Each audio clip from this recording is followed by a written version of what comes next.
Okay, so it's just after 9 a.m. on a Tuesday morning, and I'm going to be doing something pretty unconventional. I'm going to be loading up my side-by-side, and it's not like a Defender or a Ranger, it's a Razor, it's a sport side-by-side, but I'm going to be putting a 200-pound welding machine in the back, and some tools in the passenger seat, and I'm going to be going and working on a trailer at a farm for a family relative.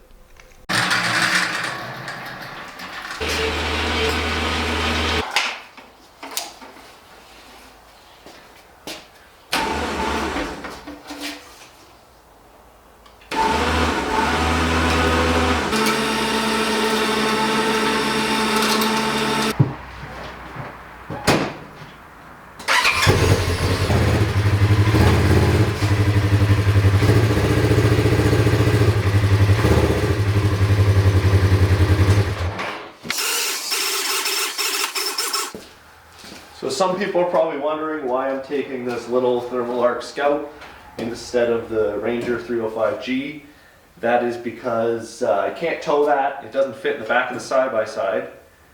And this does. And the reason I'm not using my Silverado is because that truck, I'm cleaning it right now. I don't want to get any dirt on it or anything because it's going to be going for sale because I've replaced it with an older, way more beat up truck for doing welding and stuff. I don't need the new truck anymore. I have a car to get to work and back, so the truck, I haven't driven it in over a month.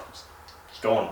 So, drops in with the overhead winch, which can also, by the way, the overhead winch can haul that Ranger right up and put it in the bed of a truck, no problem. So this little welder's no difficulties or anything for that. It slides right into the bed of the Razor. This bed, I think it's rated for, I believe it's rated for 300 pounds. So that's 200. So I'm still within the payload of that. On these Razors, you can literally take the seat out with one hand. This is a panel I made out of some scrap wood. It slips in.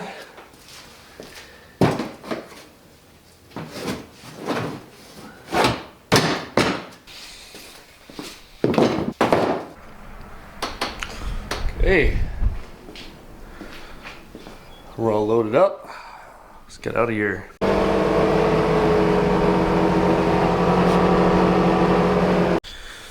Okay, so the piece of subject matter today is this small trailer. It's just used around the farm to haul hay and whatever else with a ATV.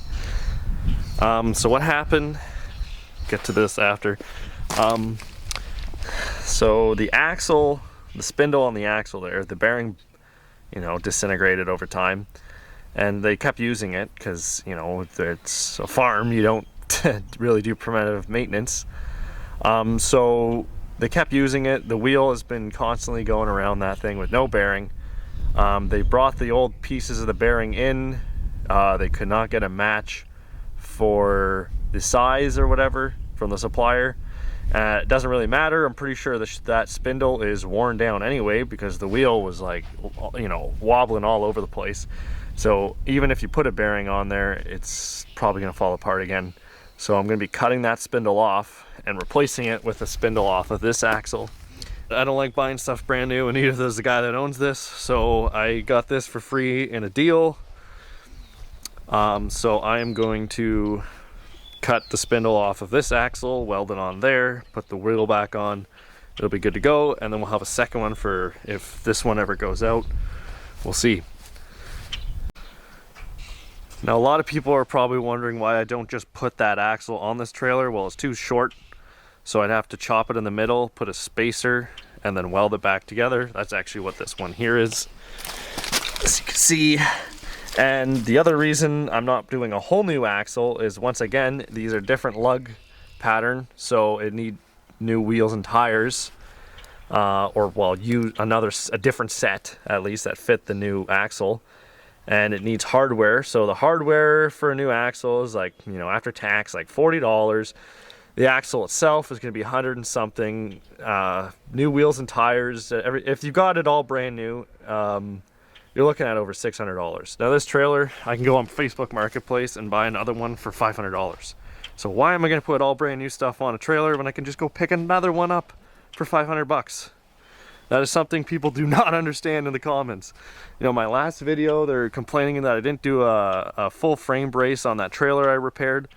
Do you have any idea how much that would cost in steel? One guy is saying, oh, you need 3/16 plate, do a frame brace. Okay, go buy that piece of steel, go cut it up. The time it takes to weld on and everything, you're looking at over $1,000 repair if you want to do a full frame brace. I just did 2 flat bars on the side, $200, gets them going. They already replaced that trailer. People are saying, oh, that trailer's so rotted out. Why would I do a frame brace on one side for $1,000 when I'm guaranteed the rest of the frame is just as rusted? So other parts are going to start breaking. Like, it's ridiculous. People don't understand how business works. You do what the customer wants. If it was up to me, I'd build a whole new trailer. You know how much money I would make doing that? But no, that's not how financially viable things work. You do what you can for what the purpose is, right? You know, here, I'm not going to do a whole new axle because, like I said, it's worth more than the trailer itself. You got to think about these things before you write comments and come up with the best way to repair things. The best way is usually the most expensive way. And usually the most expensive way isn't practical for the use of the piece of equipment. So keep that in mind. Okay, so first thing I do, I string out all my cables, lay out all the stuff I need and tools, lay all the cables out, some more tools here. Now I got my work area.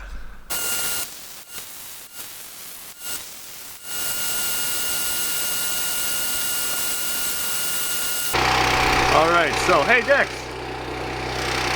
So usually these axle stubs have they have a little bit of a stub that goes inside of whatever material you're using as the actual crosser part. So I'm going to use some 60-10, gouge off the welds. Come in, cut some of that off, open it up, and see if I can see a stub inside of here, and if not, I'll just hack it straight off.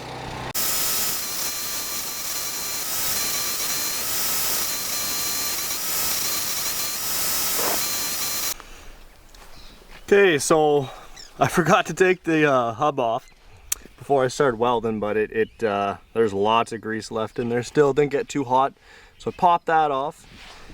Kept gouging the weld out, and I don't know if you guys can't really see it on camera, but there is a stub for this spindle inside of the axle, which is a very good sign. I was hoping someone didn't just slice it off and weld it on. So that means this will be even stronger. It's just all around better to put it back in there like that. So I will continue doing this, cut that stub off, and see how it goes.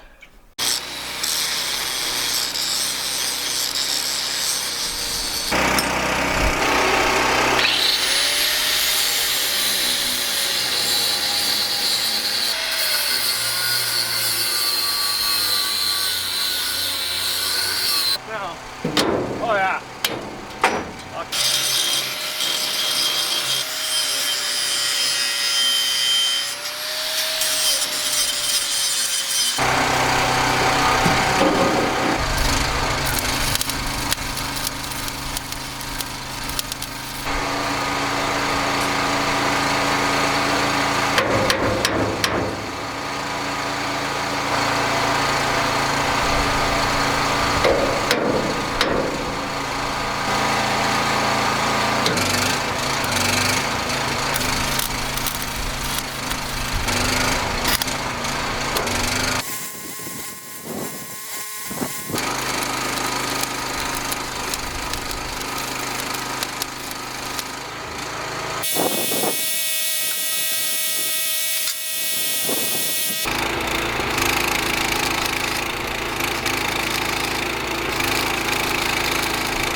Okay, so I just finished up. I gotta clean all this stuff up, and then I gotta sit here for a while. I gotta put some water over this whole area because it's super dry. I already had one piece of catch on fire when I started doing this.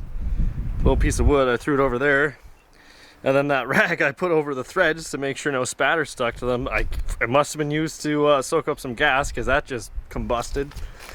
Started a whole fire, you'll see on the video. So yeah, I was gonna sit here anyway for half an hour, but now I'll make sure I'm just gonna water the whole thing.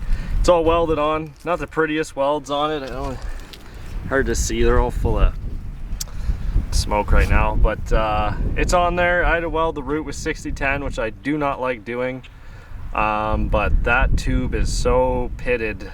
Even though I ground the outside while I was welding with 7018, I was sucking stuff from the inside and it was just blowing holes, so I rooted it all with 6010, then went over it with 7018. So that's the job done. I just gotta let the spindle cool off, then I'll grease it and put the wheel back on.